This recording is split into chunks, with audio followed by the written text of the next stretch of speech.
Yep. Yep. Good show. Full of heart.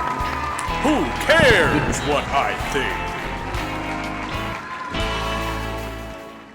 Moonjumper here with technically not a new episode of Who Cares What I Think, since what I'm about to replay for you is a rerun of sorts, or specifically a clip. Well, a little more than a clip, but a portion of an episode I dropped a number of days ago when I reviewed not just a single movie or series, but an entire broadcast network, MeTV, a traditional over-the-air broadcast channel specializing in classic TV series in syndication, i.e. reruns. And this is a rerun of a portion of that episode in which I was doing little mini reviews of the network's classic shows.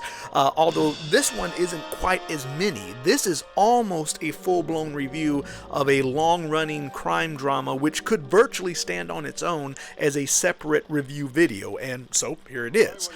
In this excerpt, I'm talking about Mannix. Now, this was a highly popular CBS action whodunit that ran for nearly a decade in the 1960s and 70s.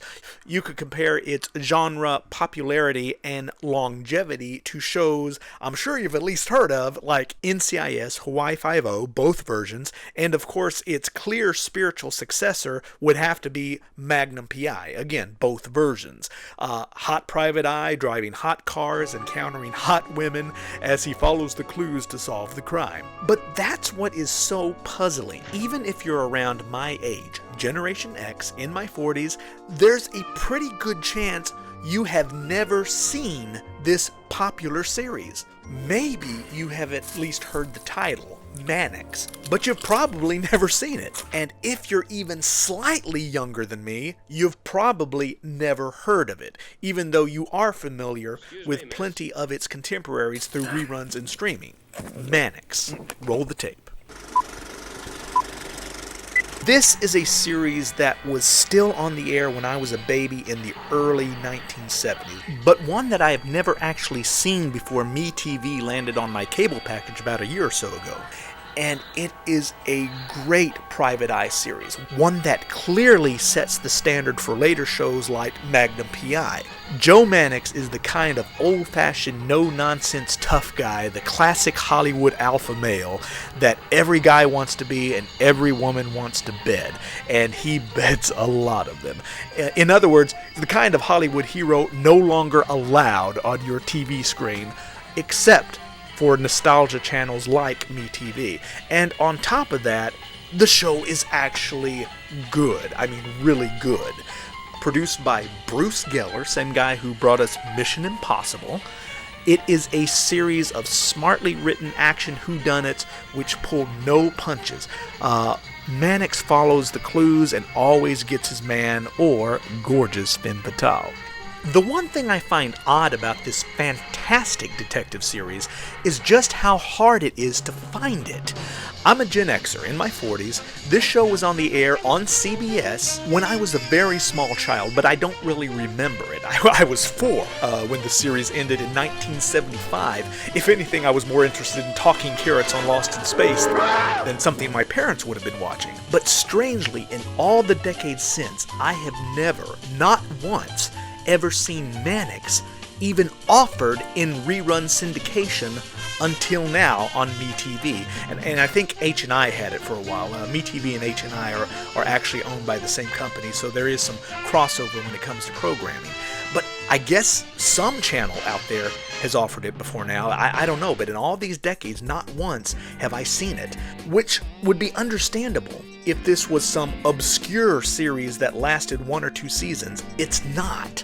Mannix was a major long-running series on CBS that was extremely popular and lasted for 8 seasons, from 1967 to 1975. And yet, other than MeTV and a very expensive DVD set on Amazon, you can't find it. I cannot find it on any streaming service, and the real head-scratcher is, guess who owns it?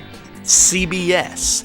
CBS still owns Mannix and distributes it to MeTV, which begs the question, why the hell, CBS, is Mannix not available on CBS All Access, which I am paying for?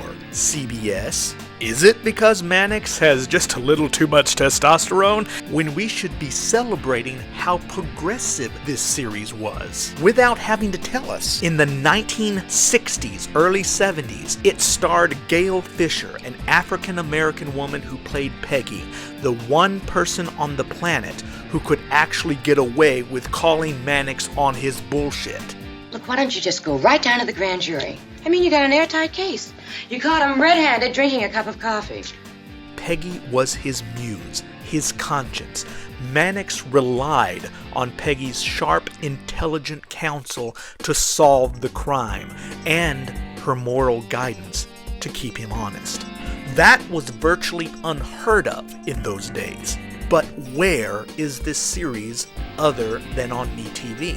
Very odd. But kudos to MeTV for carrying it, and I encourage anyone out there who likes a great action-adventure crime drama. I mean, if you like NCIS, if you like Magnum P.I, Hawaii Five-0, you'll love this series. And stop the tape. That's what I had to say about Mannix during my overall review of MeTV, and one of the reasons I did focus on it specifically, and on Mission Impossible, which I go into even further detail on.